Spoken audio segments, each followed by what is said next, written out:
one downfall to doing YouTube is we, on the content creator side, we don't get no time hardly to just enjoy our project.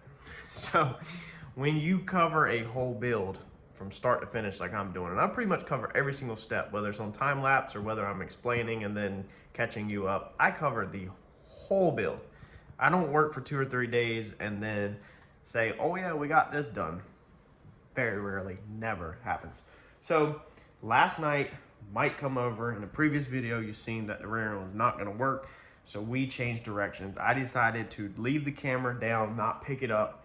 And me and Mike just hung out and worked and got the new rear end in. So let me show you what we went with, what we did. Let me catch you up.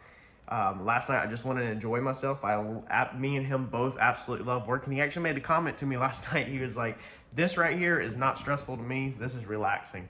And a lot of people don't understand that. And I was like, 100%, you know, when doing this kind of stuff, dude, this is so much more relaxing and fun than anything else out there.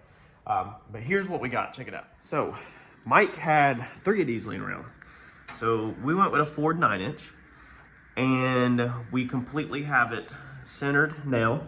So up and down from the bead to the PVC pipe, left to right, right to left, whatever, top to bottom. That PVC is pretty much in the center. Now that PVC is sagging a little bit on the bottom side of the tube. So technically the axle is higher than the center line right now by approximately 1/2 inch to 1 inch. However, that's not gonna be an issue because when you go to final set it up and your airbags are easily, you know, up and down, airbags are going to control all that. So all we're looking for is clearance of our up over our C-notch, basically to go to the back. So having your axle 1/2 inch to 1 inch higher for the build is only going to help you. Because right now, if we could keep this axle in this position and bolt up rims and tires, this frame rail would lay on the ground and you would be able to spin that tire. If it was 100% flat floor, you'd be able to spin that tire with your hands and it would just barely squeak or touch the concrete, if that makes sense to you. So having it at this height is only going to help us because once we do our up over like that, then our clearance is going to be good. So we got it completely mocked in there. We got little standoffs made and we used corner iron, 90 degree. Let's see here. All right, so we just built some saddles like that and then welded a pipe down to the frame. Pretty much like I said, I ended up out of pure luck. It was literally on the end of that piece that was 100% luck because y'all followed along the process and seen how I literally just shifted the frame rails back. So that was just luck working in my favor 100% on this. But there you go, Ford 9-inch. This is a mock-up center section. Mike has to have that back, so I do got another center section that he gave me. Donated to me, this one right here. So we need to build this one. It's in this bucket. We'll get this one. It's just that he uses for mock-up. So we'll get that out. We're gonna do bracing on it and everything. And then we've also changed the suspension design. So we're not using the triangulated 4-link no more. What we decided we're doing is we're doing still traditional lower control arms because they can go down here. We'll drop the brackets pretty far down off the axles and then they'll kind of go straight across to about right here. And then we're going to do basically a torque arm that's going to be down beside the drive shaft. So just like the F bodies, and Mike said the Corvettes used it, stuff like that. We'll do a aftermarket torque arm. Save some money. We'll just build the torque arm ourselves out of tubing and Heim joints. And we'll build all the 4-link, or not the 4-link, keep calling it 4-link, lower control arms, torque arm, we'll build all that. Troy, if you're watching, Troy's Upholstery and Fab, get ready, dude. Center console or the drive shaft tunnel all the way from the back of the car all the way to the front of the car, and then Troy needs to build basically a top. So we're gonna, you know, have the trans tunnel out of metal, and then we're gonna have a couple inch thick, however thick the cup holders is. We might have to cut some sheet metal out, whatever. Basically a cap built out of the MDF board, wrapped, all that stuff, maybe some lighting down it, and just real trick stuff that will flow up into the dash down the center of the whole car. So one center console that runs from the front all the way to the back ties in with the back. So I got to meet with my upholstery guy when we get a little closer and find out rear seating now that we've changed a little bit, which I'm sure Troy probably will watch this. Obviously everything's gonna have to be custom made, or we might also hit the pig and pull me and Mike talked about and grab some Trans Am F-body Camaro back seat and bring it home, because it does have like the cutout, and see if when we get our floor in here or whatever, if we can fit that back seat in here with the tubs and everything, how wide it is. Because if we can use that frame, then I'm money ahead of my upholstery guy, so he don't knock my head off too bad when I leave him the blank check. That way it'll save us some time, and then we just got to have the 2 buckets up front. All right, so to figure out where we're going up and over, so I need my height. The first rail, I need the height. When we're doing this thing at a 90, we're not going to lay it back or nothing. Mike was explaining that's because of floor space and seat room and stuff like that. So we're trying to basically just build this thing inside of a tunnel. It's gonna have a tunnel that's gonna move up and down in, basically, or a notch. So we literally need like no room on top. We could sit the frame rail on top, but I'm going to leave myself room just for peace of mind and anything that could possibly break lines or anything that be running across the top of it. So I'm gonna just use this. This is a scrap bracket that we took off of here. I've just sat it on here, so whatever this measurement is, that's going to be my clearance. So basically the bottom of this red magnet, that's going to be the bottom of the tube that runs the square tubing. It runs across like that. So I'm going to find my height now, and literally there's no rhyme or reason. This is just a scrap I had. So we will go 11 3/4 is what we need our first leg at. 11 3/4. You can run this leg all the way up, or you can run that top one and subtract it. Probably best, let's see here, think about passing stuff through and how we want to cut it and plate it. I got to figure out, it might be better to subtract that. Well, no, that would be the same actually, if the leg was running across the top of that. Yeah, so we'll go 2 legs at 11 3/4. That'll be our left rail and right rail.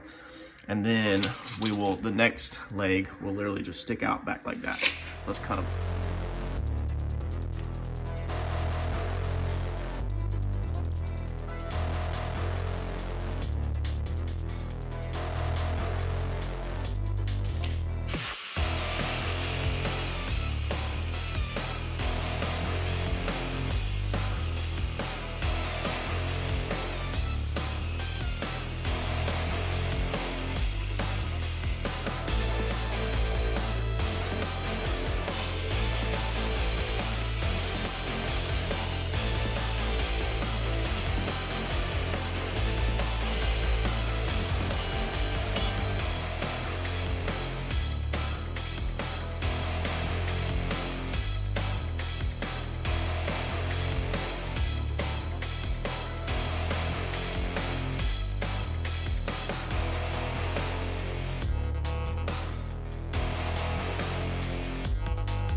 All right, so got our 2 legs tacked up, laid them out on plate. I need to get a bigger piece of aluminum. Man, I wish I had thick, like 1/4 inch thick aluminum to go over this table. This would be the perfect welding table, but just got this little plate, laid it flat, make sure it's at a 90. tacked it 4 tacks. I'm gonna sit it in there, make sure that's at the right height to go over the frame rails, and if it is, then I'm also gonna go ahead and chop an angle in this one that's gonna match the package tray in the back of the seat. Let's put this in. All right, so got that just sitting in there. So from the top of the axle housing, bottom of that 1 5/8 inches. So we're gonna go from the front to that, got that set at 1 5/8 inches. That way it's equal. I need a little, I really would love to push this thing back more so that I could get the angle of this the exact same with the rails. However, you gotta be able to adjust it forward and backwards. You gotta have a little bit of a adjustment. So that's 1 5/8 inches worth of room there that we can bring the axle forward. And then also when it goes to ride height and it goes down, it's gonna pull the axle in just a little bit. I'll double check with Mike before I weld all of that in 100%, but that should be plenty. So 1 5/8 inches all the way around for clearance, it should be good to go. So all I've done is took me a straight edge and basically just come right there off of where that bottom one is, the intersection, and then where it touches up top, and then that's the angle that I'm gonna cut that at. This will just help, hopefully, when it's time to do the back seat, not have this sharp point right here in the way, and then we can plate that. And then what I'm gonna do is take this triangle piece and flip it down here so that it makes it into a gusset, because eventually the end of this frame rail will get cut straight off.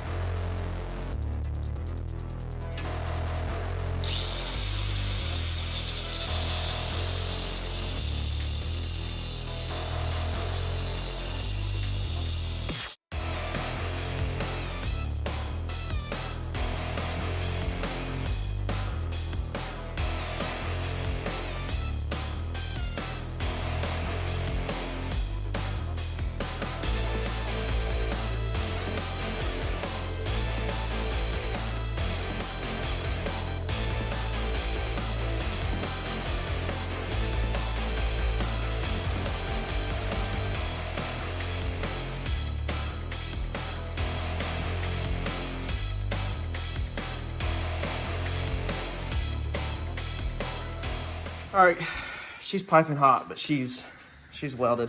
I think my welds are pretty decent. I definitely was a little bit more paranoid about welding this because this is structure, but I got it pretty hot. The hottest this thing goes to is F, and E was a little too much. E was almost like, it was like spitting and kind of sputtering and popping, so I bumped it down to D, and with D and wire speed at halfway on the 5 versus wide open, it's pretty good. I mean, it's throwing, like you can see, a little bit of stuff, but not bad at all.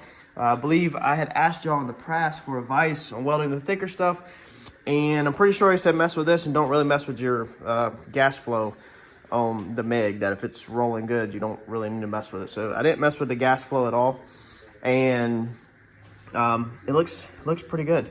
So let me know what you think on it. I know it's probably hard to see. So you can see we got color all the way through. But yeah, let me know. I'm always looking for feedback. I'm a self-taught welder, so I've never took a class or anything. And I thought about it, but then I'm just afraid that it's just gonna annoy me. So I don't know. Hopefully it's pretty decent. I feel confident about it. I think I'm gonna go take a break real fast. I'm also gonna look for some arches, some radius 90-degree gussets, whether they're flat plate or whatever, that would wrap around, clearance for the axle. And I think I want to radius the insides of these also. I don't know if I'll do 1 or 2, but I'll get them on the way. And then, like I said, we will literally take this piece right here. And basically, I'm thinking, this is going to be our frame rail down here. So I'm thinking I'll put it like that, unless I order some other nice gussets for looks. But it's got to be welded in like that first, and then it'll have to be gussets in the vehicle, and it might honestly add the gussets when we take the frame out right before paint. Not 100% sure, but let's take a break and let that cool. All right, so there we go, passenger side. So how do we get that? How do you, if you're doing this yourself, remember, I've been there, done it. I had no clue what I was doing the first time I did the back half on the Comet. I completely struggled with it. It did not go this fast, and this time it's going 10 times the speed because now I've done it, I've messed up, and I want to pass the information on to you. So it looks pretty simple, but there's a couple of basic things. So 90 degrees, obviously, We wanted that at a 90. We wanted that at a 90. We did that 90 on the bench to make it easy. That's one lesson I learned from the last one, is anything you can do on the bench, do it on the bench. What Mike wanted to do is Mike wanted to build the whole back half, tack it in here basically, or get the measurements, and then he wanted to build the whole entire back half on the bench. But we figured out last night that we don't know where we're gonna mount the shocks at, basically where we're gonna cut this one at, that's gonna come over. We decided against it. We don't want to just have too much that way because then it kills trunk space. So we decided against doing that, and I just built that one on the bench. I don't have gussets here, so if I'm gonna gusset that, which I'm pretty sure I will, I'll have to just do that in here, but I can always wait till the frame comes out. So how do you do that the most efficiently? And you also want to make sure that this is not, that top piece right here, it's not over like that, whatever. Let me show you my setup. All right, so here is how I did it myself. Now, first off, I did have to holler for the wife.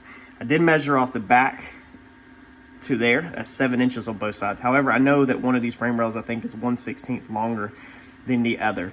The back is getting cut off, so the back is not important at all. So what I did was I pulled off the front of the frame rail, had her hold it outside of the vehicle, pulled it back, made a mark, and it was still literally dead on within the 7 inches. I didn't even see a 1/16 difference of my mark off the front. So that 1/16 is gone. I don't know if it's in the welding or whatever, but it's literally measures out perfect now. So just want to double check, make sure your rear placement is the same from the end of your frame rails. All right, next, obviously 90 off of here. So I used a magnet here, and a magnet over here to hold it in place so that it wouldn't fall on me while I was trying to get things positioned. I ended up putting the other magnet up here out of the way. Once I got it in place, once I got that lined up on my Sharpie down there, then I took the level, clamped the level to the frame rail down here, clamped the level up here, and then that pivots it like this, where that keeps it straight. So it is now, the level touches up there on the frame rail, the level touches bottom of the frame rail here, and then the level is clamped to our main frame rail. So that puts this up and over, straight out the back where it's parallel. Now you could pull plumb bobs. If you were on a chassis table, you would obviously mark down, and you could even do it here in the floor or in the garage. You could clean your floor up and pull 90 degrees or plumb bob off of the front, off the back, and then do a chalk line like you would be building a house, and pop a chalk line that runs out the back of the car. That will get your straight line. If you move the car or bump the car though, being the rails are just sitting on the floor and they're not clamped to a chassis table, obviously that straight line is going to be changed. So it's simply just flat out not worth making lines on the floor to me when I can clamp a straight edge to it, and I feel pretty confident about that. Now, if this wasn't here, it'd be a little better to catch it a little higher and a little farther out, but that works around the axle and everything. So I think that's good to go. If it's off just a little bit, it honestly doesn't matter, because the rear end, all the adjustment is in the lower control arms, and the torque arm will adjust left to right, forward, backwards, like that, whatever. The frame rails just run up and over. We want to try to keep them perfect. We want them perfect, but if they're off a little bit, that's not going to affect how the car drives at all, because you have all the adjustment in the rear end when it comes to alignment time. I don't know if we showed this recently. I know we did it on the Comet at one point, but if you have a pipe and you're trying to cut a straight line, like I'm gonna put a spread between the upper frame rails to keep them right.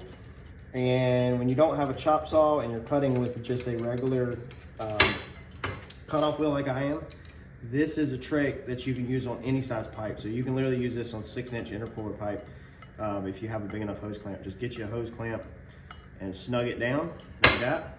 And then we'll take our Sharpie and we'll really just trace it. And this way, if you've ever went to cut a pipe or a tube and get all the way around it and get to the side and then it's crooked, this will save yourself that frustration. I guess this technically could also work on square tubing. Square tubing, I do like I did earlier with the square though, and just transfer my lines around. But if you wanted to take a bend, once you bend it though, it's gonna be a square. That should be perfect line all the way around.